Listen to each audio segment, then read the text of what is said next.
أعوذ بالله من الشيطان الرجيم. بسم الله الرحمن الرحيم. الحمد لله رب العالمين الرحمن الرحيم مالك يوم الدين إياك نعبد وإياك نستعين اهدنا الصراط المستقيم صراط الذين أنعمت عليهم غير المغضوب عليهم ولا الضالين آمين. Kita terjemahkan ayat 1. Bismillahirrahmanirrahim. Dengan menyebut nama Allah yang Maha Pengasih lagi Maha Penyayang. Sudah hafal ya? Baik, kita bersama-sama. Bismillahirrahmanirrahim. Dengan menyebut nama Allah yang Maha Pengasih lagi Maha Penyayang. Alhamdulillahirabbil alamin. Segala puji bagi Allah, Tuhan semesta alam. Ar-Rahmanir-Rahim, yang Maha Pengasih lagi Maha Penyayang. Malik Yaumiddin, yang merajai hari pembalasan. Hafal ya? Apa itu? Baik. Kita akan mengurai sedikit surat Al-Fatihah ayat yang kedua. Kemarin kita menyampaikan Alhamdulillah. Sekarang kita lanjutkan Rabbil Alamin. Rabb, Tuhan, Al-Alamina, semesta alam. Allah adalah Tuhan semesta alam. Kata Rabbi, Bapak Ibu, itu maknanya lebih luas daripada pengertian kita yang kita terjemahkan dengan kata-kata Tuhan. Rabbi itu bisa diartikan pengatur, pengayom, pelindung, pendidik, pemelihara. Itu pengertian kata-kata Rabbi. Bahkan menurut sebuah bahasa, orang-orang Arab ketika menggunakan kata-kata Rabbi itu menunjukkan bahwa Allah Subhanahu wa Ta'ala itu betul-betul sedang menunjukkan keagungannya, kebesarannya, bahkan boleh dikatakan sedang menunjukkan kesombongannya. Akulah yang menguasai alam semesta. Akulah yang memiliki alam semesta. Itu kata-kata Rabbil Alamin. Tetapi Allah Subhanahu wa Ta'ala ketika sedang menunjukkan kediktatorannya, keagungannya, kekuasaannya, kebesarannya, maka Allah didampinginya dengan kalimat Ar-Rahman Ar-Rahim. Jadi Allah itu meskipun sangat tegas, sangat berkuasa, sangat dikdaya, sangat diktator, tetapi Allah itu juga sangat pengasih lagi penyayang. Bapak yang saya hormati, maka ketika Allah Subhanahu wa Ta'ala kalimat Rabbil Alamin yang menunjukkan tentang keagungan Allah, kebesaran Allah, yang Allah memiliki seluruh alam ini, kalau kemudian kita melihat faidah apa yang dimaksud dalam Al-Fatihah ayat kedua ini, Allah menunjukkan dan berharap kepada hamba-Nya agar mereka itu menuruti apa yang Allah tuntun baginya. Makanya kita menemukan Bapak Ibu, seandainya ini sebuah ruangan, ini sebuah ruangan atau ya ruangan begitu. Ini rumah kita. Di rumah kita ada satu kamar atau kemudian beberapa kamar yang kita gunakan untuk anak-anak kos. Bapak Ibu ketika dengan menerima orang yang kos itu mesti membuat aturan, gitu kan? Entah itu aturannya apa, tidak boleh pulang malam, tidak boleh datang selain muhrim dan lain macam-macam itu pasti akan dibuat aturannya agar rumah yang dimiliki oleh kita itu menjadi baik, tentram, nyaman. Tapi tiba-tiba dari salah satu orang yang kos di rumah kita ini kemudian melakukan kesalahan, berbuat seenaknya. Kira-kira kita yang punya rumah senang nggak? Kita jawab mesti nggak senang. Begitulah Allah. Allah ini yang mempunyai alam. Maka ketika Allah yang mempunyai alam ini, Allah berkeinginan agar makhluknya itu menuruti apa yang diatur oleh Allah. Maka ketika Allah menginginkan manusia itu mengikuti aturan Allah, Allah tuntun aturan itu dibuatkan atau kemudian diturunkan namanya Al-Quranul Karim, biar mereka itu tidak tersesat. Tapi kenyataannya manusia di muka bumi itu lebih suka memilih aturan Allah atau yang lainnya. Rata-rata mereka lebih suka memilih yang lainnya. Kalau hukum, lebih suka memilih hukumnya selain Allah, bukan Allah. Ini masalahnya. Maka di dalam Islam itu, sehingga ketika orang-orang saya pernah mendengarkan, saya pernah membaca dan lain-lain, Bapak Ibu juga sama. Ketika Al-Quran sudah menjadi pedoman hidup bagi orang manusia yang beriman, bahkan kemudian kita akan melihat reaksi bagi orang-orang yang memahami imannya, bahkan penentang dari kebenaran Al-Quran itu mengatakan, kalau begitu Al-Quran itu meriah gitu. Contoh, kenapa Al-Quran menyampaikan jika ada orang yang membunuh, hukumnya adalah bunuh. Itu namanya kisos ya, kisos. Orang yang memukul, dia mesti akan dipukul dengan cara pemukulan yang semisal.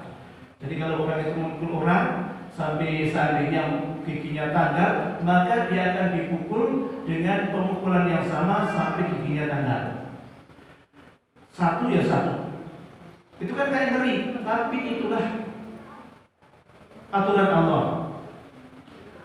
Atau kemudian ada orang mencuri, maka kemudian dia harus dipotong apabila sudah mencapai nisab atau sampai hukuman itu ada. Bukan nisab ya, hukuman itu ada. Contohnya kalau di Saudi itu kalau orang yang mencuri sampai 3 dinar, sepengetahuan saya 3 dinar.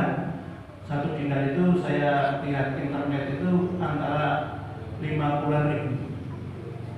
Berarti 150.000, maka dia dikenai hukum itu. Berarti kalau dia mencuri 3 dinar, pada kali nyolok duit 150.000 gitu nilainya, maka sudah dikenai potong tangan. Saya mendapatkan ceramah seorang ustaz yang menyampaikan di Saudi ini, ketika betul-betul ketahuan dia mencuri sudah mencapai di atas 3 dinar, maka kemudian hukum potong tangan ditegakkan. Bagaimana cara memotongnya? Yaitu pergelangan tangan ini. Makanya kalau kita bicara tentang fikih ya, fikih ini misalnya Rasulullah menyampaikan tentang masalah tayamum. At-tayammum darabani. Tayamum itu 2 tepukan. Dengan daraban wajhi, 1 tepukan, kemudian kita kita yuk, kemudian kita usapkan ke wajah kita, kemudian daraban biyadai, dan 2 tepukan yang kedua adalah kedua tangan. Maka ada yang menafsirkan yang maksud dengan 2 tangan adalah sampai pergelangan tangan. Jadi ada yang sampai ke situ, ada yang sampai pergelangan tangan, dengan menggunakan pendapat bahwa yang dimaksud dengan yata ini itu 2 pergelangan tangan ini. Ini pendapat. Dan yang kita lihat bahwa yang dipotong ini adalah sampai sini. Menurut cerita Ustaz tadi, bahwa ketika orang itu mencuri, maka kemudian setelah dipotong, kemudian diobati sampai kemudian lukanya sembuh, itu sampai beberapa hari potongan tangan itu digantungkan padanya. Kemudian dia jalan-jalan supaya menjadi pelajaran bagi orang, ini loh saya adalah pencuri, jangan ikuti musibah saya. Kan ngeri kan? Ini dalam rangka untuk menjerahkan orang agar orang itu jerah untuk tidak mencuri. Kalau dia tidak kapok, maka kemudian dia akan dipotong lagi. Yang dipotong kaki kirinya, terserah. Kalau nggak kapok, tangan kirinya. Kalau nggak kapok, kaki kanannya habis gitu. Ini hukum ini dalam rangka untuk mengamankan tentang harta orang. Kita kan mengetahui di negeri kita karena hukumannya mungkin tidak sekeras itu sehingga orang nggak masalah kan? Nggak masalah, dihukum mungkin sekian tahun besok datang lagi. Tapi kalau sudah kelihatan terpotong, oh di dia kali itu. Atau kemudian pernah diadakan penelitian tahun 2001 sampai 2003 itu di Saudi pernah diteliti bahwa orang yang tervonis membunuh orang itu selama 3 tahun diceritakan itu 13-an orang. Selama 3 tahun 13-an orang. Ini jumlah kecil atau banyak kira-kira? Kecil ya, karena pembunuhan tadi. Dan kemudian penelitian itu dibandingkan di negeri kita, kata si peneliti itu mengatakan bahwa di negeri kita itu hampir setiap hari itu bisa mencapai 13 orang. Sangat jauh kan? Di sana selama 3 tahun diadakan penelitian itu cuma 13 orang yang dibunuh, orang yang harus dieksekusi, dan kemudian yang di negeri kita bisa setiap hari bisa mencapai 13 orang. Berarti kalau itu berapa kali orang yang mengutuk dalam 1 tahun atau 3 tahun ini. Ini menunjukkan hukum Allah itu kayaknya ngeri, tetapi ternyata di situ ada Ar-Rahman, Ar-Rahimnya Allah. Ada kasihnya Allah. Allah ingin menyelamatkan tentang harta manusia. Allah ingin menyelamatkan tentang nyawa manusia. Itulah keinginan Allah Subhanahu wa taala. Maka hormati, maka kemudian ketika Allah Subhanahu wa taala setelah menunjukkan kebesarannya, kegagahannya, kediktatorannya, maka di situ kemudian Allah mengutip kalimat Ar-Rahman Ar-Rahim. Baik, kita lihat penafsiran ulama tentang pengertian Ar-Rahman Ar-Rahim ini.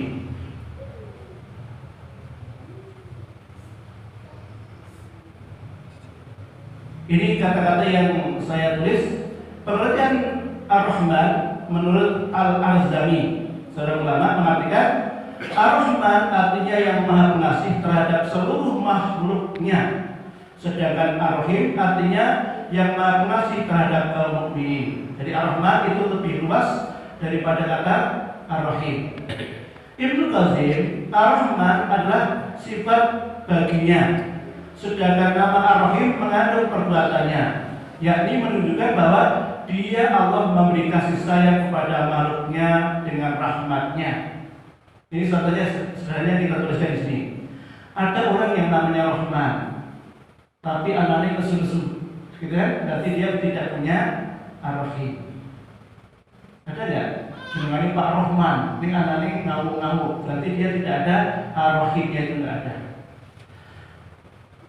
Ini ada sebuah di YouTube itu ada seekor monyet yang ditembak, pernah di-share oleh teman-teman kita.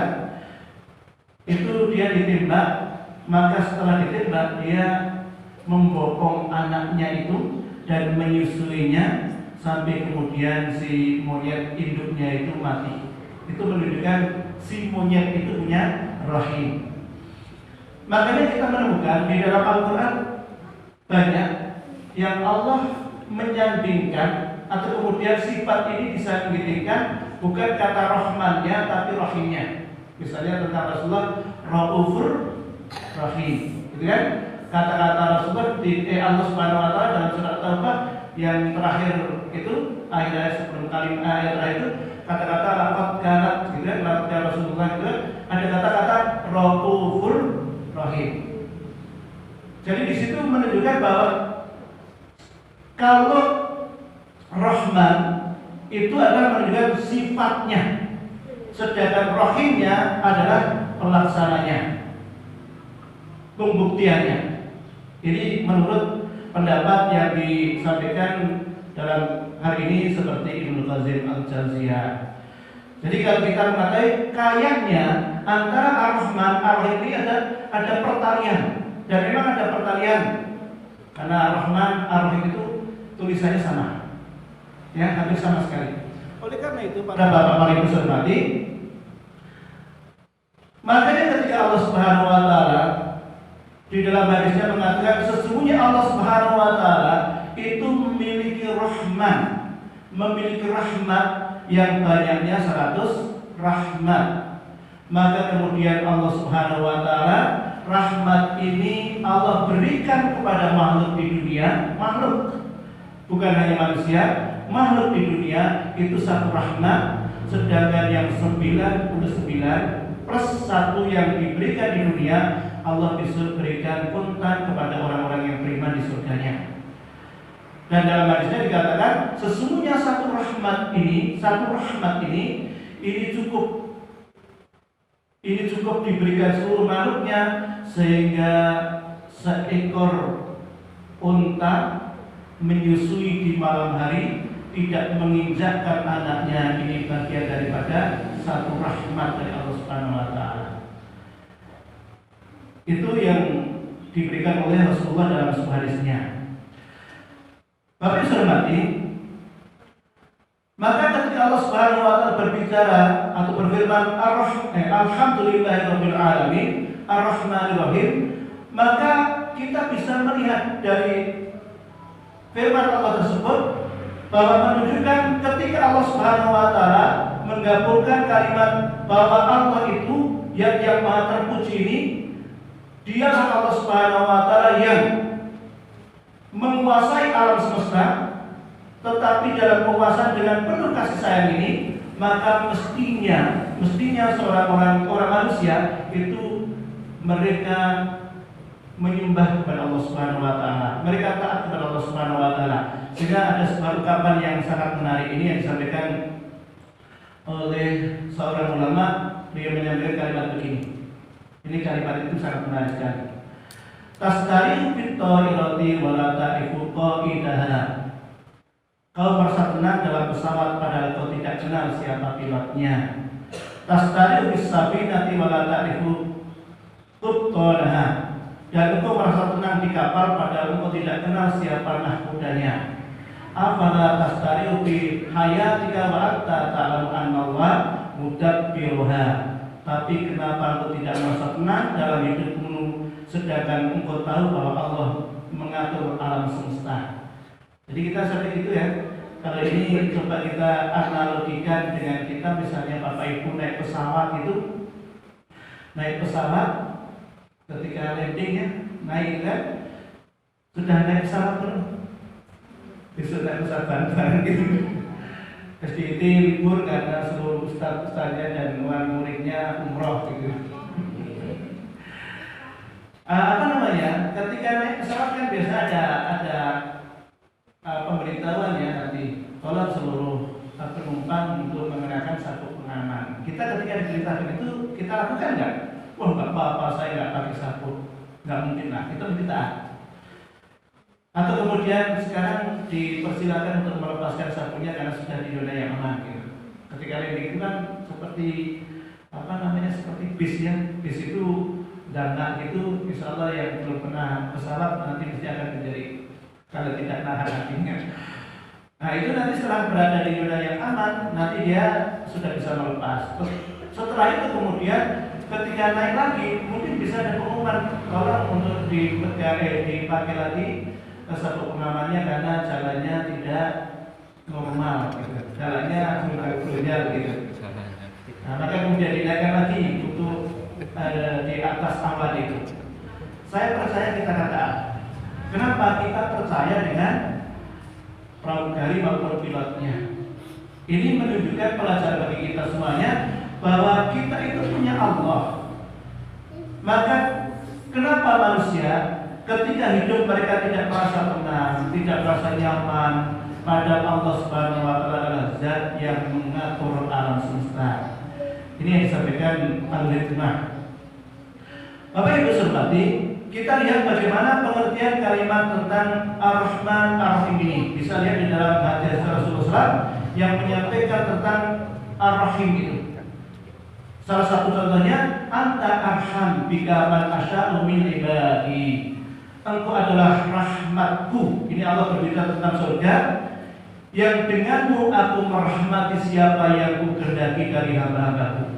Jadi Allah ketika menyampaikan Ar-Rahim, ya Ar-Rahim itu sampai diceritakan Allah menyampaikan kepada surga, sesungguhnya engkau adalah rahmatku. Jadi besok orang-orang yang beriman itu juga dimasukkan ke dalam surga. Masuknya mereka ke dalam surga karena rahmatnya Allah. Dulu ketika kita tafsir pertama menyampaikan tentang kisah orang yang hidup 500 tahun itu. Masih ingat ya? orang yang hidup sampai 500 tahun itu. Maka ketika dimasukkan ke dalam surga, kita semuanya insya Allah, dan kita berharap kita semuanya ketika dimasukkan ke dalam surganya Allah, itu sebenarnya bukan karena amalan kita, tapi karena rahmatnya Allah, karena kasih sayangnya Allah. Tapi harus diketahui, rahmat Allah itu tidak diberikan begitu saja, kecuali kita mengikuti perintahnya Allah. Kita amal saleh dulu, maka kemudian kita dikasih Allah. Ini tentang hadis rahmatnya Allah. Dalam hadis yang ini dikatakan Allah arham bi ibadi minal walidati bi waladiha. Allah lebih penyayang terhadap hambanya daripada seorang ibu terhadap anaknya. Jadi Allah itu sangat menyayangi kepada hambanya, melebihi ibu mencintai anaknya. Kenapa tidak dikatakan bapak? Kenapa dikatakan ibu gitu kan? Tapi kenyataan gimana? Kenyataan anak itu biasanya lebih takut bapak atau lebih takut ibu? Biasanya bapak ya, saya bapak ya. Kalau istri saya itu kan nasihati begini-begini sampai berulang-ulang, anak kadang-kadang nggak takut, tapi ketika di DM saya kan sudah paham ya, Allah marah. Ini kenyataan begitu. Padahal mestinya ibu itu lebih, gitu kan? Sampai dikata dalam hadis 3 kali. Bagaimana penghormatan kita kepada seorang ibu. Artinya Bapak dihormati, ibu ya ketika anaknya sakit, dialah orang yang bertanggung jawab. Bahkan sampai ketika ini ibu pengalamannya, ketika ibu itu mau menyapih anak, ya menyapih anak, bagaimana sakitnya ketika merangkak, ya namanya bahasa Jawa ini. Indonesia apa? Indonesia apa? Saya tanya merangkak gitu, ada bahasanya nggak tahu. Nah, seperti itu aja. Ketika seorang wanita itu merangkak, ya namanya ya, itu dalam keadaan sakit teteknya, tapi anaknya menjerit-jerit, ibu pun kemudian dia dengan sayangnya, dengan lembutnya membopong, menggendong anak. Coba kita lihat.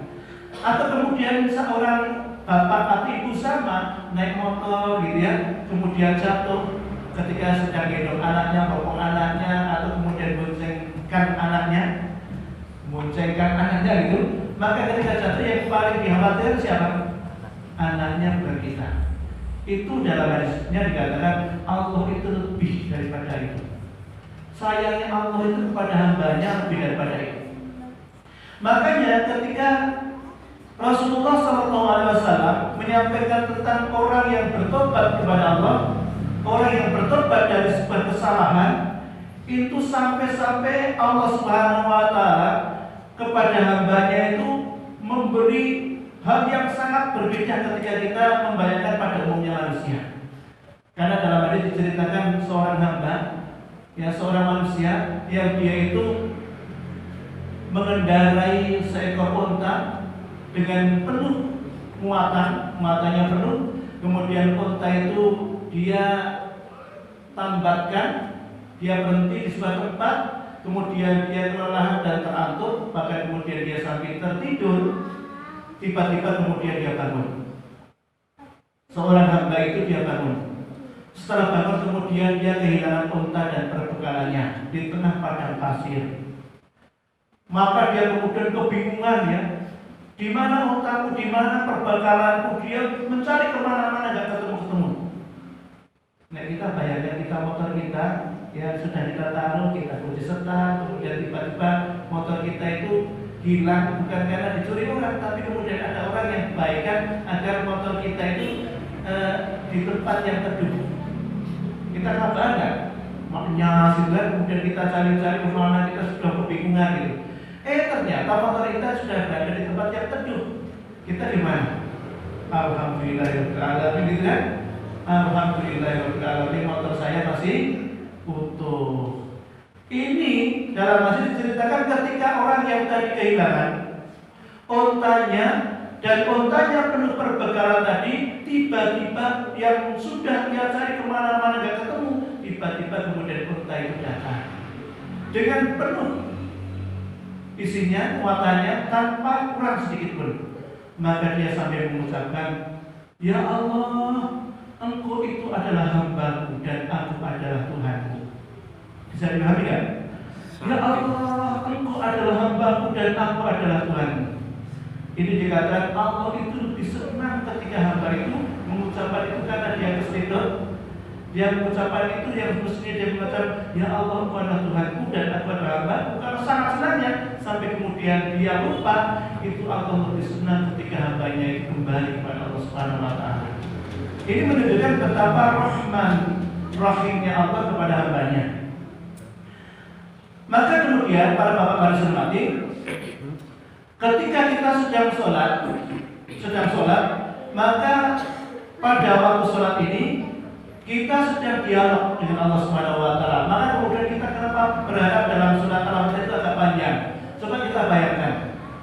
Rasulullah SAW menyampaikan dalam hadisnya yang panjang tadi, la yaqulullahu ta'ala qasamtu shalah baini wa baina abdi nisfaini nisfuhali wa nisfuhali ma sa'ala. Kata Rasulullah dalam hadis qudsiynya, sesungguhnya Allah Subhanahu Wa Taala membagi ketika hamba itu sholat. Jadi kita itu sholat, pada waktu sholat itu sedang ada dialog kita dengan Allah. Dalam dialog itu kemudian Allah bagi menjadi dua bagian. Sebagian itu milik Allah dan sebagian milik yang meminta atau hambanya.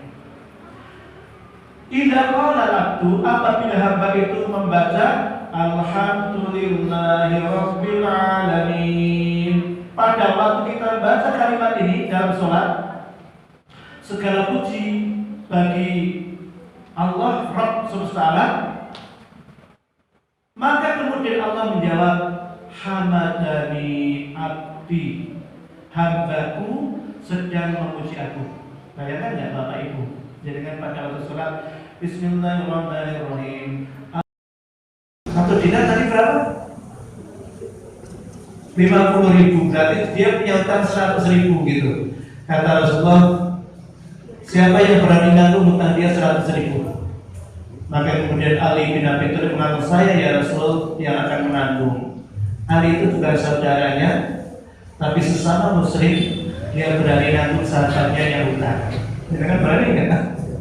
Tetangga kita meninggal dunia, dia hutang berapa? Dinar itu 2 dinar. Nah, 1 sewu artinya kan 2 juta berarti gitu. Dia punya hutang 2 dinar. Maka Rasulullah, maaf saya tidak ingin mensolatinya sebelum ada yang berani menanggung. Makanya kan biasanya hukukul adami, hak-hak tentang manusia, hak manusia dengan manusia kan nanti ketika akan dibacakan disampaikan oleh mudin atau yang menyampaikan itu mengatakan, kalau ini ada hubungan utang piutang nanti kita sama keluarganya ringan, karena nanti tidak akan mendapatkan kebahagiaan akhiratnya sebelum menyelesaikan utang piutangnya atau kemudian tidak ada yang menanggung. Betul, kemudian Ali dan saya ya Rasulullah, setelah ditanggung Ali bin Abi Thalib, maka kemudian Rasulullah mensolatinya. Nah kita nggak bisa lah, kita nanti kayak gitu ekstrimnya. Dia punya utang nggak banyak, saya nggak mensolati jangan nanti. Karena bukan Rasulullah ya. Besoknya masih ditanya oleh Rasulullah, ya Ali sudah dilunasi belum ya? Lunasilah, kasihan dia. Ini kata Rasulullah. Kata-kata dain atau din ini masih satu rumpun dengan din hari pembalasan, dain atau nyarutan. Makanya para bapak para ibu, bahwa ketika Allah Subhanahu Wa Taala menyampaikan Malik Yaumiddin, Malik raja, merajai, yang memiliki kekuasaan pada hari pembalasan, ini menunjukkan bahwa Allah Subhanahu Wa Taala zat yang berhak untuk menghukumi manusia. Kenapa? Karena kita mengetahui Bapak Ibu, di dunia ini kan kadang-kadang kita menjumpai ya, kita menemui orang yang dia itu tidak bersalah, tapi kemudian menurut hakim dinyatakan salah. Bisa nggak? Dia tidak bersalah, tapi menurut hakim dia dinyatakan salah. Karena dia tidak punya kemampuan apapun, kemudian dia divonis salah, maka kemudian di hadapan Allah lah yang akan menyelesaikan itu. Jadi sehingga orang-orang yang melakukan kezaliman di dunia nanti akan mendapatkan balasan di akhirat. Orang-orang yang dizalimi di dunia nanti pun akan mendapatkan balasan di akhirat. Makanya kita orang yang beriman itu enjoy saja, santai saja. Kenapa? Kalau di dunia kita kalah, percayalah di akhirat kita akan menang. Karena di situ Allah menyampaikan Maliki Yaumiddin. Akulah raja dari segala raja pada hari ini. Sampai-sampai di dalam hadis dikatakan oleh Allah Subhanahu wa taala menyampaikan mana raja-raja yang ada di dunia, mana penguasa-penguasa yang ada di dunia ini, bangkitlah. Dan tidak ada yang bangkit. Ini menunjukkan betapa mulianya agungnya Allah Subhanahu wa taala di hari kiamat ini. Itu pengertian arti pembalasan. Meskipun ulama juga ada yang mengatakan pembalasan itu juga Allah berikan juga kadang-kadang di dunia. Jadi ada yang Allah tempohkan pembalasan itu di akhirat, tapi juga ada yang Allah kontangkan di dunia. Kepada siapa? Kepada orang mukmin dan orang yang tidak beriman. Dikisahkan, ini ada yang mengatakan hadis, tapi saya tidak berani karena saya belum mendengar riwayat, tapi ceritanya menarik sekali. Hadis ini ceritanya ini adalah dialog antara Allah dengan malaikat. Tapi saya tidak berani karena saya belum melihat hadisnya, tapi ini cerita ini sangat menarik. Dikisahkan ada dua orang raja yang dia sakit parah. Maka didatangkan seorang tabib, dokter. Setelah sampai di tempat itu, si tabib itu menyampaikan kepada raja yang zalim, yang jahat, itu dengan kata-katanya, engkau memakan daging ikan yang ini namanya. Saya nggak tahu namanya daging ikan apa, tapi daging ikan itu sulit ditemukan di lautan. Kamu sebutnya dengan syarat memakan daging ikan ini. Maka kemudian si nelayan mengatakan, ya tabib, ikan ini sulit ditemukan. Kata tabibnya, itu satu-satunya cara untuk menyembuhkan penyakit ini. Maka kemudian dicari ikan tersebut. Allah takdirkan tiba-tiba ketika si nelayan tadi ke laut, itu ikan yang dikatakan jarang ini tiba-tiba kemudian banyak kemudian ditangkap dari bulan. Dan yang satunya adalah seorang raja yang dia baik atau raja yang solih, dia juga mendapatkan sakit. Si dokter tadi kemudian memberi resep, ini juga diberi daging ikan. Maka kemudian si nelayan mengatakan, wahai dokter, ikan ini banyak mudah kalau saya mencari di laut. Carilah di laut. Kemudian betul ke laut, dia tidak menjumpai ikan tersebut. Berhari-hari dia tunggu, nggak ketemu. Sampai kemudian dia datang ke istana, menjumpai si raja yang soleh tadi meninggal dunia. Dan sedangkan tadi si tabib yang zalim tadi, maka kemudian dia sembuh lantaran makan ikan tersebut. Si zalim yang ikannya biasanya sulit, tiba-tiba kemudian ada dan banyak, bisa jadikan obat penawar penyakitnya. Si soleh, raja yang soleh, dia tidak sembuh padahal ikannya itu banyak, tetapi ketika itu tiba-tiba tidak ada, lenyap. Maka kemudian setelah sembuhnya si zalim dan kemudian meninggalnya si soleh itu bertanya. Ini yang di dalam ceritanya malaikat. Tapi saya tidak berani tentang riwayat ini sahih dan tidaknya, tapi ini ceritanya menarik. Si malaikat bertanya, ya Allah, kenapa si zalim itu justru kemudian tiba-tiba ikannya jadi banyak, jadi ada sehingga dia sembuh? Kenapa tidak seorang raja yang soleh tadi yang disembuhkan begitu? Maka kemudian dijawab, sesungguhnya manusia yang zalim, sezalim-zalimnya pun dia punya kebaikan. Fir'aun pun punya kebaikan. Percaya? Fir'aun pun punya kebaikan. Kebaikannya apa? dia memelihara Nabi Musa alaihissalam. Ya nggak? Itu baik nggak? Baik. Dia memelihara Musa alaihissalam. Bahkan kemudian ibunya Nabi Musa alaihissalam di istana mendapatkan gaji yang cukup. Ibunya menyusui anaknya di istana Raja Fir'aun, menyusuinya anak sendiri, digaji oleh kerajaan dan dibesarkan di istana itu. Itu Nabi Musa. Maka raja yang baik meskipun dolim, Allah beri dia dengan rahmatnya Allah ini di dunia, tetapi kemudian habislah dia di akhirat. Jadi dia akan diberi dengan kesembuhan itu sebagai balasannya di dunia, tetapi di akhirat kemudian hilang. Sedangkan raja yang baik tadi, meskipun sebaik apapun, sesoleh apapun, dia tetap punya kesalahan. Maka kemudian Allah wafatkan dia dengan sakitnya itu untuk melebur dari dosa-dosanya. Ini baru dikatakan ulama tentang kata-kata hati itu bisa Allah berikan kepada manusia di dunia. Kalau orang-orang yang tidak beriman, maka Allah balas kenikmatan kontan di dunia. Jadi kalau orang yang tidak beriman, apa itu? Orang yang tidak beriman itu mereka akan mendapatkan kebahagiaan di dunia. Apapun yang mereka berikan, apapun yang mereka inginkan, itu Allah berikan di dunia. Makanya kita menemukan zakat kalau orang non Muslim itu lebih kaya daripada orang Muslim. Karena Allah akan menyimpan kita dulu.